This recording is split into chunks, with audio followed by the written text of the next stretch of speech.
What happens when a rapper disses one of their idols for clout? Well, the consequences range from your career becoming nothing more than a meme, and in some cases can result in someone almost losing their life.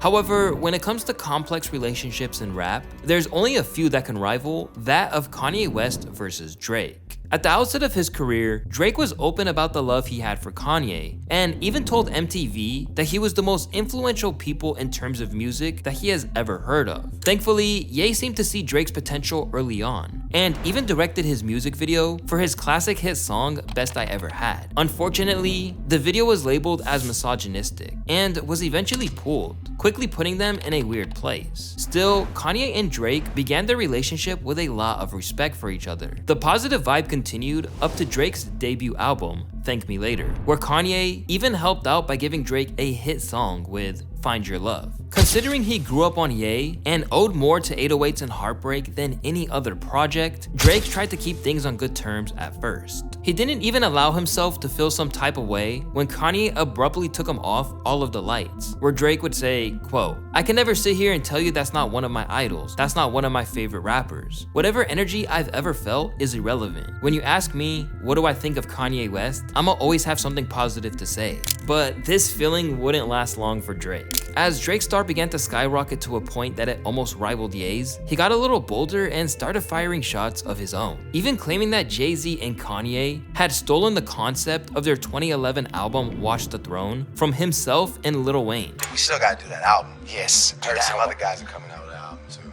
There's two other guys that are coming out. Okay. Together. Two other rappers. I don't know where they got that idea, but See how that goes. The older guys. Oh, I didn't say that. They look young to me in their movements. From Drake claiming that he had a bigger pool than Ye on Summer 16, to Ye responding back by saying he has 3 pools, Kanye also accused him of using payola to unfairly promote his song For Free with DJ Khaled all over the radio. Is it just me? But did you hear that song so many times? You seen one pay for free? I love Drake, I love Khaled, but they set that song up, bro. Despite their differences, it seemed like Kanye and Drake were still maintaining a shaky peace between them, mainly because it was beneficial for their business and making money. At one point, a mysterious billboard emerged in August of 2016, which read, "Calabasas is the new Abu Dhabi," and people thought this was an announcement of a collaboration album between them. But sadly, all hopes that they would ever drop this project would be destroyed when Kanye West started to take advantage of how much Drake wanted to work with him, and ended up using it in a way that wasn't good for the Toronto artist. After a phone conversation about their music, Kanye told Drake that he wanted to be the Quincy Jones to his Michael Jackson, and got him to fly out to Wyoming. When he was there, he gave him a beat that was supposed to go on Drizzy's 2018 album, Scorpion. But soon, Ye would sabotage him and Drake's relationship when he decided to scoop-de-whoop all over the track that he named Lift Yourself. Whoop-de-doo-scoop. Scoop-de-dee-whoop. Whoop-de-scoop-de-poop. And Drake later explained the full story on the Rap Radar podcast. Played me like this. He played you a beat, right? He played me Lift Yourself, and he was like, yo, you can have this if you want. And I was hype, I started writing to it, and then he was like, yo, you gotta come to Wyoming. Lift Yourself comes out with him just talking nonsense. This guy's trolling me. Yeah, oh, this was like a manipulative, like, I wanna break you thing. So I said, all right, I'm gonna go back to distancing myself again. I know what this is. Despite the situation, Kanye West still accused Drake of betraying him, seeing Drake's actions as a form of revenge. You know, Drake is a person who loves Kanye West, loves everything I ever did. You're supposed to be protective of that person at all costs and make sure, like, bro, are you good? You know what I'm saying? It's like not about being selfish, like, oh, I wanted to be on the Lift Yourself beat and I wasn't on it, so now I'm mad at you, so now I'm sending, you know, perk with demon emoji. I don't play like that. We don't play like that. You know what I'm saying? I got love for everybody, but I don't play like that. From there, it was all-out war. Drake would go on to diss Ye on the Duppy freestyle, before later believing that it was Kanye who told Pusha T about his son, and therefore made the infamous Story of Adidon diss, where Pusha revealed Drizzy had a kid, possible in the first place. That summer, Drake released In My Feelings, but it was Kanye who was left enraged by it. And during an infamous rant that he delivered on Instagram, he called out Drake for name-dropping a woman by the name of Kiki in the song's hook, which he felt was an allusion to having sex with his ex-wife wife, Kim Kardashian. That don't sit well with my spirit. You know, if I had a girlfriend from Chicago, her name was Renita, and then you was married to Rihanna, I wouldn't make no song called Riri. Kanye thought that Drake not liking him was just a normal thing in the competitive world of hip-hop. And during an interview with Zane Lowe, he also said that he wasn't really paying attention to Drake anymore. What other rapper do you think? Drake lives 4 blocks down the street. Got it. Yeah, I go to Drake's house. I walk over there with no security, leave my phone number. Here's my cell. But I'm not trying to ring the doorbell and say, you gotta come out. Now, he might be busy. He got a studio in there. He probably, you're just gonna think that Drake is recording at all times and stuff like that. He probably recorded. There's a lineage of J to Ye to Drake. This person is your idol, then you get to know him, then you be friends, then you turn to frenemies, then you turn to enemies, and then you gotta bring back the positive energy.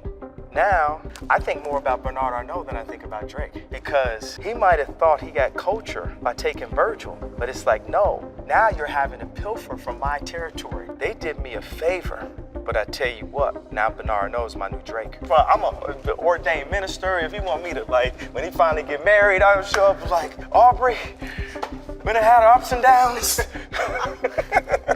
This shows that Kanye believed their issues were just part of the music business and that he was trying to move on from their feud. But despite these comments and Ye making a left turn into religious music, the shade just kept coming. When Drake would leak one of Ye's songs like he did with Donda's Life of the Party, Kanye would respond by straight up leaking Drake's address, with Drake responding in a now viral clip of him just laughing.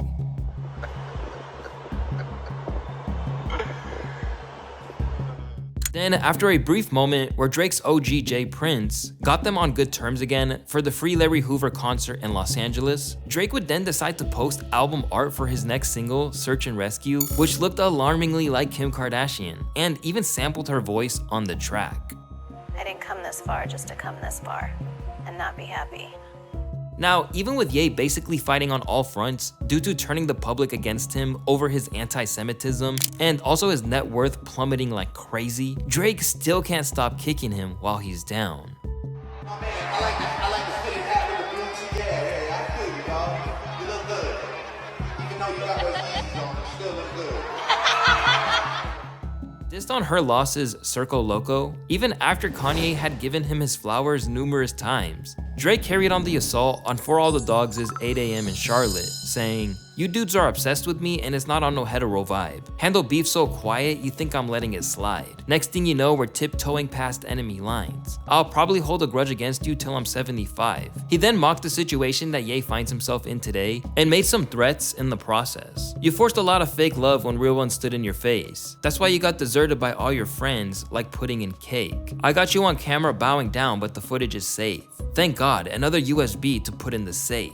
While Drake may feel justified in criticizing Kanye West, who was once his idol, a lot of people feel he's at the point where he's beating a dead horse. For Kanye and Drake, a lot of their problems derive from trying to remain peaceful while both of them were still in the prime of their careers. But the same can't be said for Dr. Dre and The Game. From the outset of their working relationship, everything should have been straightforward. Dre was the Interscope back label owner of Aftermath and mastermind producer who took a chance on a young kid from Compton that was just like him. Whereas for Jayceon Taylor, aka The Game, Drake was the man he grew up listening to and was privileged to be working with. But in reality, The Game has been discussing their personal business in public since the days of his second album, The Doctor's Advocate, a project which coincided with his messy fallout from his time as a part of G-Unit. Now, that's a topic for a whole other video, but here's the short version. After working with Dr. Dre and 50 to bring his acclaimed debut album, The Documentary, together, tensions between The Game and 50 intensified to the point that the notoriously petty leader of G-Unit fired him from the crew on air. At this point, it became all-out war, with Game launching the GU Not campaign and diss tracks flying back and forth, some of which were damn near 15 minutes long. In his words, Dre took 50's side and left him with no choice but to drop The Game from Aftermath and transfer his contract to another Interscope subsidiary called Geffen. Straight out the gate,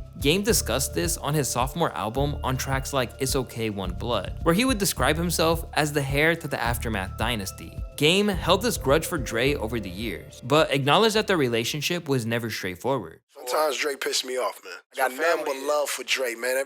Like, thank Dr. Dre for, listening to my demo and giving me a chance, man. At times, he flaunted their continued connection in a way that seemed like he was trying too hard. He even phoned him live on air during interviews just to prove it to people. But after being left off Dr. Dre's Super Bowl performance, while other artists like Kendrick, Snoop, Eminem, and his longtime enemy 50 Cent got to take center stage, the notoriously hot-headed Game, who has beefed with dozens of rappers over the years, started retelling their history in a disrespectful way. Even though Dr. Dre signed me, and this is not to take away from anything that Dr. Dre is, because I told you my favorite album is The Chronic. My favorite rap group is NWA. So it's like, I'm never shooting shots at Dre, I'm only telling my story. My bad if you're in it, but you're in it. Dr. Dre signed me to Aftermath, but he wasn't pressed to put my album out. I've never had a song with Dre on it and Dre been in my video. Snoop has a ton. M has a ton. I don't have none. At this point, he went from claiming that he was Dre's protege all of those years ago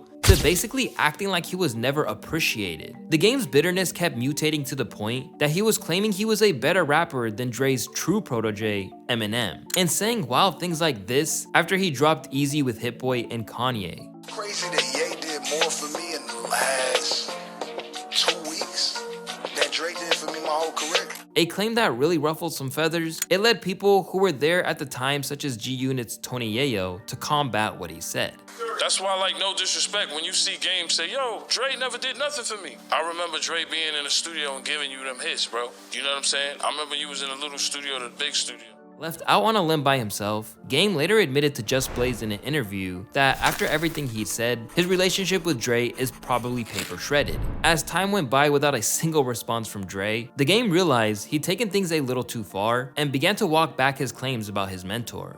I was hollering at Nori them, a little inebriated, and I said some things that I meant. You know what I'm saying? I'm not gonna take it back. I ain't no sucker. But having Dre do anything for your project, anything in your career, touch any part of anything that you're doing in life is such a blessing that I shall not ever on that again. You know what I'm saying? And I haven't talked to Dre since, and it don't really matter if we talk again in life. Given time to cool off, it seems like the Game had finally begun to realize why he switched up on Dre. And in addition to the clout that he got from saying outlandish things about the man who basically gave him a mainstream seal of approval in the first place, he realized that the whole Super Bowl thing affected him more than he thought and led him to act out irrationally. In fact, he claimed that it was the reason behind the Black Slim Shady, his 10-minute Eminem diss track from his 2022 album Drillmatic. As he explained, Dre was the real target. He just had to send shots at an elite MC like Eminem to get his attention. Even on my last album with, throwing shots at Eminem and beefing with Eminem, it was just me being upset with Dr. Dre. Dr. Dre can't out-rap me, so I just went at him, just because that's just how I get sometimes. At 44 years old, saying things like, "that's just how I get sometimes," isn't really a valid excuse, and unfortunately, a lot of fans think the whole thing with Dre has been detrimental to his legacy. Where Game tried to minimize the role that Dre had played in his sound and artistic development, our next artist never backed away from being a superfan of the rapper that he found himself in conflict with. The only issue is that he took his fandom a bit too far. When Mario Judah popped out in the Game, he had a unique metal-indebted sound. Tracks like Die Very Rough immediately caught people's attention, as did his hilarious interview with Drewski at Rolling Loud. A lot of people are assuming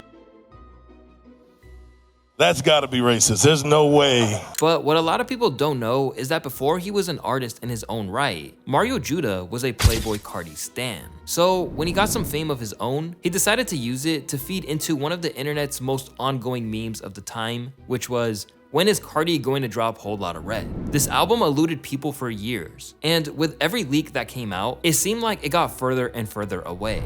Alright, bro. Playboi Carti. Drop Whole Lotta Red, bro. We want it. We've been waiting 2 years. You have 1 week. If you don't drop it, I'm dropping it for you. Drop it before December 6th. This is not a game. This is not a drill. This is not a test. Drop Whole Lotta Red now, or else I will drop it for. So when Mario had the world's attention, he decided to give his idol an ultimatum. To show that he wasn't just joking around, he unveiled a song by the name of Bit Ya, a track which had him speaking full Cardinese, and straight away, people thought it was genius. This honestly might be the best marketing strat in rap history. Mario really said, I'll do it myself. As much as this seemed like something he could capitalize on, it seemed like Mario was really just trying to force his hero's hand in a way that was maybe a little obsessive. But no, deadass, he comes out and drops, I'm just gonna be happy, bro. Like, even before I was like being an artist, bro, I was one of those kids in the comment section, like when nobody knew me, like just a regular fan. In his comment section, like, bro, drop Whole Lot Red. I felt like now that when I had a platform, I could speak on it and try to get him to drop and like stick up for like the people who want it, you know what I'm saying? Sure enough, the day came and went, and Mario dropped his Whole Lotta Red, leading Cardi to drop his just 18 days later. Even after realizing it, Mario said he didn't realize it would help his career. He just wanted to support the fans. But this showed he was a bigger Cardi fan than most hip-hop fans had ever seen in an artist. I don't know, man. I mean, he never talks to his fans, and it kind of hurts us. Like, I'm speaking from a fan perspective right now, and everybody who's watching this can relate to me, and if they were in my position doing me, they'd feel bad too. Like, damn, like, I only did this. Like, yeah, motherfuckers could think whatever, promo, whatever. I had no idea it was promo. Like, everybody was posting, I was looking at it as they're relaying the message. I didn't know I was gonna gain 700K followers damn near from the shit. I kind of wish it didn't go down like that. I could care less about the attention. I just wanted the man's album. I really wanted his album. To make matters worse, when the album finally dropped, Judah was so underwhelmed with the project that it wasn't even worth it. He drops, I was sad, bro. And leading up to that, I was what, like posting a video damn near every day, speaking about Twitter every day. Yeah, I didn't speak for like damn near 5 days, bro. And how many times did you listen to the album in that period of bro, time? I listened to it probably like 34 times. And did you grow more fond of it? Nah, man. I'm still upset. It's a lot of great songs that he's posted snippet-wise that his fans want, that we want, and we're not on there. I mean, New Neon was on there. We want that Cardi. We want that shit that we bro. To me, and a lot of people, what was the problem? It sounded like someone was trying to be like Cardi, and it was just confusing. Like, who? Like, are you sure this is Cardi? Despite leading this whole campaign, Mario didn't even get any actual acknowledgement from Cardi, and probably killed any chance he ever had of getting a feature. And by going in this new direction with his art, he couldn't move beyond being seen as just a gimmick. This pretty much stopped his progress in its tracks. Now, people look at his career as a case of wasted talent. So, in this sense, it's a prime example of when trying to get noticed by your idol goes really, really wrong. Great singer, great producer. He just needs to stop copying people and clout chasing. He could make a comeback. Mario Judah was respectable until the Whole Lotta Red nonsense. For Mario, the path to trying to get noticed by his hero was a really risky one that led to a dead end. While for Young Thug, trying to get on Lil Wayne's radar was almost a little too successful, considering it led to pissing him off and allegedly pulled the Atlanta artist into a dark place where his idol almost lost his life. When Thugger first came into the game, it wasn't long before the Lil Wayne comparison started. From his wild, high-pitched vocals to his eccentric style, it was obvious that Lil Wayne was someone Thugger looked up to. And he even said in his early interviews that he would rather work with Weezy than Michael Jackson. After tracks like Stoner and Danny Glover really propelled him into the big leagues, Thug caught the attention of Cash Money's Birdman. I know he a big fan of Wayne. We embrace Thug as our little brother. He come from that same cloth, you know, from these streets. And I see opportunity we can help him change not just his life, his family life, and make a difference in this world. And it's through music, something that I'm powerful in. At the time, what no one realized, including Thug, was that Birdman didn't want to just align Thugger and Tunechi. He wanted Thug to be Wayne's replacement as things fell apart between himself and Wayne. As Thugger would later reveal, their relationship was pretty rocky from the outset, with Wayne refusing to give him any form of respect. Man, that goddamn, the first day that nigga goddamn didn't dap me up, tried me. Now my motherfucking feet hurt. I'm a real stepper. Left my pimpin' hanging. He about had them chrome hearts on. One time I dapped him up, this how he dapped me. That one, like, I'm like, hey, listen, bro, I'm never touching your hand again. Right. Just off of that, like, bro, right. Tripping. I'm a player, and I'm a real player, and right. and I don't get ain't nothing about me, no group, no nothing. Like, right. I'm just a real nigga. Right. You inspired me. Right. Although things went a little south at the start, there was a time in 2014 where the two got on good terms. During a Cash Money concert, Wayne brought Thugger out on stage to perform Danny Glover. Around that same time, Thug got tighter with Birdman, dropping the Rich Gang EP alongside Baby and Thug's former best friend, Rich Homie Quan. At this time, things remained pretty amicable between the two, but it wasn't until Wayne started complaining about his deal with Cash Money and claimed that he couldn't drop the long-awaited Carter 5 days later, he'd also file a lawsuit against Cash Money Records for $51 million. Unfortunately, this holdup on Weezy's material came at a time when Thugger, who was increasingly tight with Birdman, claimed he'd be dropping the Carter 6 through 10. Nah, I just feel like I'm that big. Cause he feel like after the Carter's 5, he ain't gonna make no more music. Cause he feel like can't nobody make no music like that. Crazy. I'm going straight at his ass. Considering that this was the most cherished series in Wayne's career, it was a bold move that even Tunchi's daughter took issue with. Eventually, Weezy had enough, and at a show, he made his feelings about Thug and the whole saga known. And stop listening to songs that pose naked on their mother. While it's debatable who started the whole thing, Wayne made it clear that he wasn't rocking with Thug at this point, and straight away, Thug upped the ante to the point that he was threatening his hero. Yeah, YSL. Carter 6 coming out Friday, first show. New Orleans, Holly Grove. Meet me there, better yet, beat me there.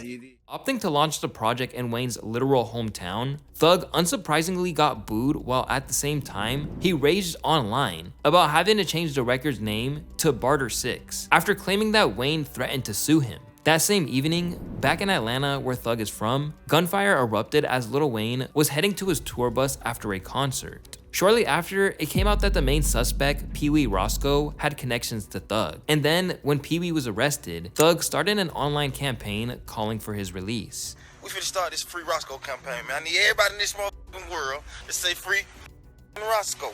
Later, Thug even sent a private jet when he was freed in late 2020, with Thug and Baby also being indicted with conspiracy over the crime, but never officially being charged. Despite all of this, Wayne and Thug managed to enter into an uneasy truce after Rich Gang broke up, and Birdman's grip on him was loosened. Thug even sent Wayne a heartfelt message on Twitter saying, "I just wish you could love me in a way that I love you, big bro. You're my idol for life, and I hope you're sorry for bashing me, not knowing how much I love you." Since then, the two have had a strange dynamic where they show signs of respect, but never really truly seem to be on the same page. Even when they teamed up for Out West from Wayne's No Ceilings 3 mixtape, it wasn't long before Thug was back vocalizing the things that annoy him about Wayne. I haven't heard any recent or any kind of crazy shade. We sitting here now, and that's one of the first names that you bring up as an influence. Like, where is that so-called relationship? I don't know. I don't think that like me. Maybe I think it's because he's just been with Birdman his whole life, and he's just so spoiled to the point where it's like he's been a millionaire, he's been a superstar since he was 9 years old. So he don't know nothing but his way. The first thing that don't go his way, it probably don't have nothing in the world to do with me. As was the case for everyone else that we examined on this list, Thug learned that there's a danger to dissing your idol, because once things go left, you can never truly repair that relationship or see them in the same light ever again.